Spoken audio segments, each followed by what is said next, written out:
3HL 104.5 The Zone. Brett Doherty, Don Davenport, Ron Slay, the executive producer of 3HL is Zeph. What's up? He was convinced 2 different times during Tennessee, Texas yesterday that Tennessee was going to lose. And win. Called ball game twice. I was all over the place. You didn't call ball game when Tennessee hit the homer in the 9th inning. He's so emotional. Was that the 9th inning or the 10th inning? I mean, you saw why I didn't. Yeah, but you did when Texas tied it. You had way more confidence in Texas than you did Tennessee. Meh. What is that? I mean, Tennessee has looked like hot garbage. Meh. Also, speaking of Dawn Davenport. What? If you wonder why we call her Babs, her middle name is Babette. Mm-hmm. I figured I'd throw that out there. No, the video of you doing, what is it called? Get a body get a... Body get a. It's body get a. I almost said it's body get a witches. Body. That would have been a soundbite. That would have been good. That would have been great on a Friday, Memorial Day weekend. I know. I think I need to keep my job, though. Can people see that little video of her dancing and doing the cheer? Yes, on all of our social media accounts. It is phenomenal. It is absolutely phenomenal. So my best friend, who also is an Auburn girl, who has done that cheer with me for years, sober and drunk.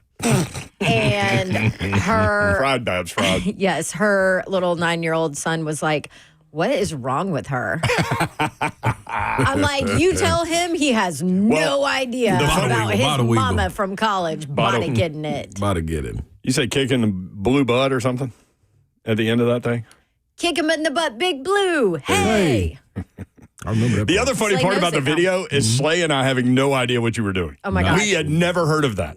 And Slay's little one-liners in the background that I didn't notice when we were talking, but then when I saw the video, I was like, Slay.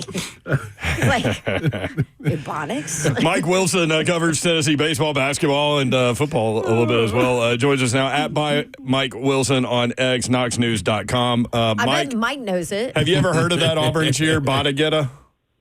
I have definitely not. That is I'm sitting here, I'm scratching my head and trying to figure out what y'all are talking about. So I guess I'm going to have to look something up on the internet after this. You guys are not SEC people if you don't know that cheer. I know we've been bad in football lately, but dang. Mike, you willing to take the test on celebrations and rituals that each SEC team has?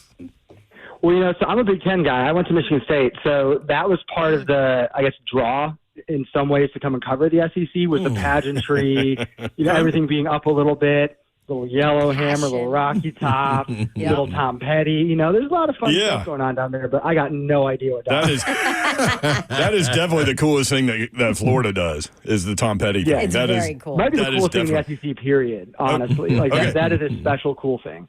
Okay, Mike, this is what we're talking about. Badagetta from Babs. Badagetta, go on 3. Are you ready? Yeah! You say ready. Ready. Ready. 1, 2, 3. Badagetta, badagetta, badagetta, ba. Rah, rah, rah. Sis, boom, ba. Wiggle, wiggle, war damn eagle. Kick him in the butt, Big Blue. Hey! That's giving Texas A&M. That is. Ooh, God. Ooh, no. There's some weird. I can't remember what those guys are called. The white right now, but the cheerleaders or the yell leader. Yell leader. I was say praise. That's giving yell leader. Mike, you're kind of right. I don't like that. Should we really even say anything? I mean, we're half bear, the other half cat. That's kind of weird too. No, hell yeah, we supposed to be weird though. They ain't supposed to be weird. I will say, if you're not a Tennessee fan, you absolutely are jealous of Rocky Top. Yeah. Because it's really cool. Yep. I like it, Babs. All right. Absolutely. I think so. You hate it, but you kind of are jealous. Mike, has Tennessee found its groove? They're certainly closer to finding their groove than you would have said about any point since probably the Ole Miss series in mid-April. Yeah. And it's not just that they've won back-to-back SEC games; it's how they did it. They took punches, hit back harder. That hasn't really been a thing this team has done consistently well. And not to mention they had 20 hits and 15 runs against Alabama, and those were hard hits. A lot of singles, hard hit balls. That was a really special offensive performance from 1 through 9. And then obviously you go through the Texas game yesterday. That was remarkably good for Tennessee. I mean, you didn't get great stuff from Liam Doyle. You get no hit by a guy who's thrown 6 innings all year for like 4 innings, and you keep going. I thought the attitude, the resilience, the stones that Tennessee played with was really new. And honestly, they're playing like the team I thought they should have been all season, and obviously now they're doing it at a good time. It's so funny that you said that because I said earlier that Brandon Arvidsson pitched balls out yesterday. I said, can I say that? And Babs goes, I don't know. So you go Stones, which is great. But, hey, man, how good was that dude? I mean, once committed to Texas, that meant something to him. Yeah, I mean, I used some phrases I don't think I can say on the radio either when talking with other media people about it yesterday. He shoved it, and he walked out there, and I think it's a coach he didn't play for, but coach he redshirted with it at A&M in 23. School he's from very near to. He's from Dripping Springs, near Austin, and school he signed to, and was signed to as of like 9 months ago. I mean, obviously there was some personal there. And he funneled it into easily the best outing he's had this year. And again, I mentioned this is kind of who I thought Tennessee was. That's who I thought Brandon Arvidsson was. I thought he was going to land in the weekend rotation this year.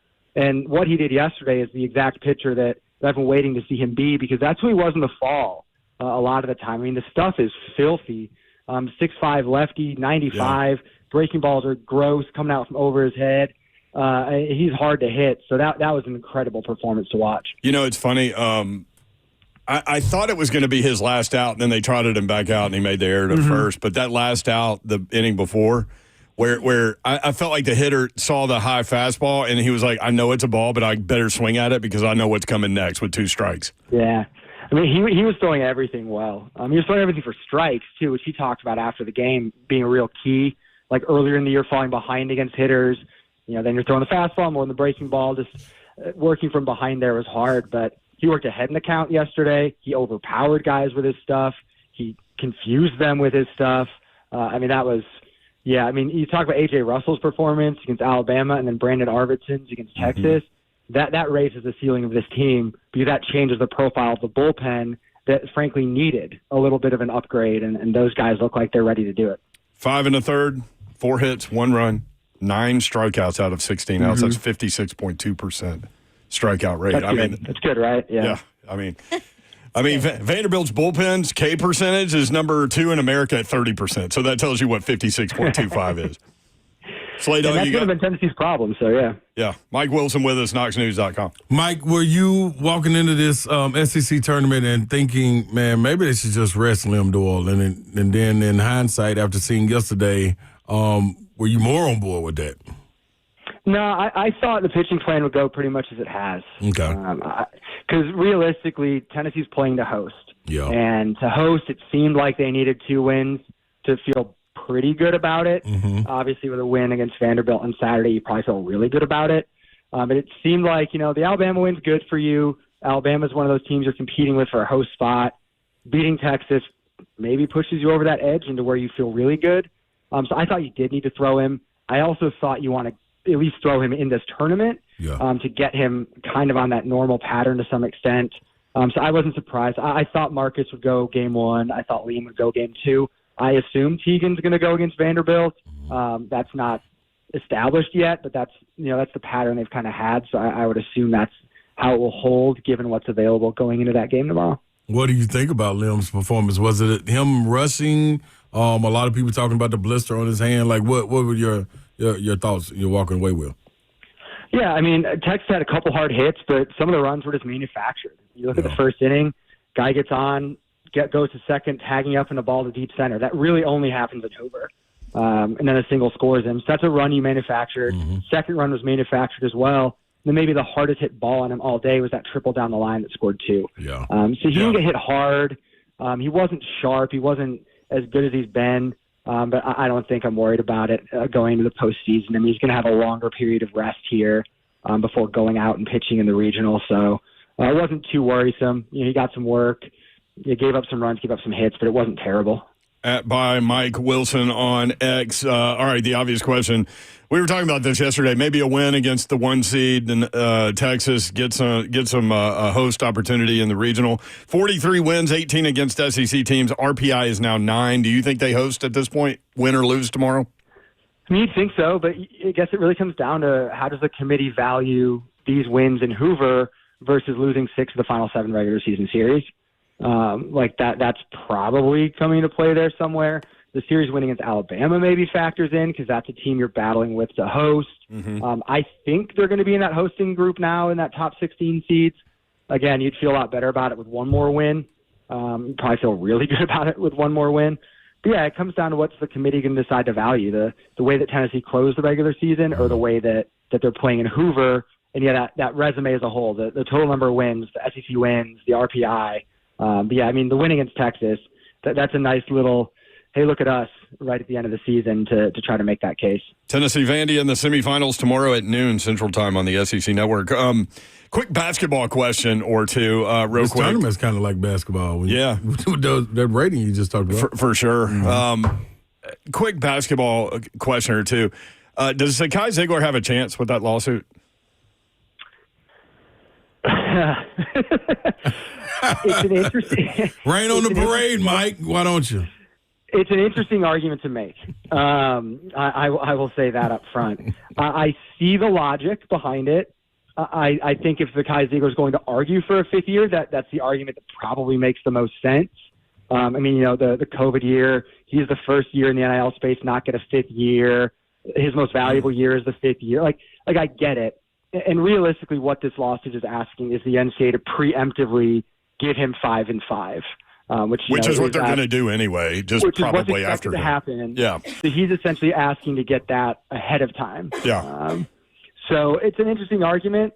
I don't know. I mean, I've covered the Alberto Osuna stuff, and I understood the key points there as well with the JUCO stuff relating to Pavia. That one made a little bit more sense on paper. He got denied. But it seems random to some extent. I mean, the Rutgers football player just got approved. So you don't really know which way these things are going to go because it's decided by a different judge every single time. So there's no consistency in it.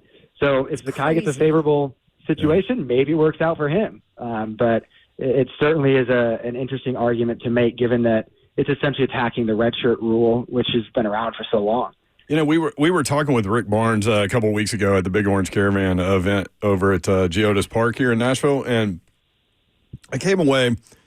We talked about what keeps you going, and I think the way that everything is structured now, where every year you're putting together a different roster, offers a new exciting challenge for a guy like that, and maybe that's. I came away thinking that's what's keeping him going. I'm curious from your perspective, covering that team, putting together a new roster this year, obviously Ament coming in. What do you think about that roster? How good can they be? I mean, it's hard to know because you look at the last 2 seasons, Tennessee did a lot of work in the portal the year they brought in Dalton Connect, Jordan Gainey. So it was a different roster, but you had Zakai, Josiah Jordan-James, Santiago Vesky. You had that kind of backbone right there. Yep. And then last year as well, you bring in 4 transfers, but you also had Zakai Ziegler and Jemai Mashak. So you had these known commodities down the middle that you were bringing guys in around. You don't really have that anymore. This is completely restructured. On paper, very talented team. I mean, Jacoby Gillespie coming in at point guard, Nate Ament on the wing.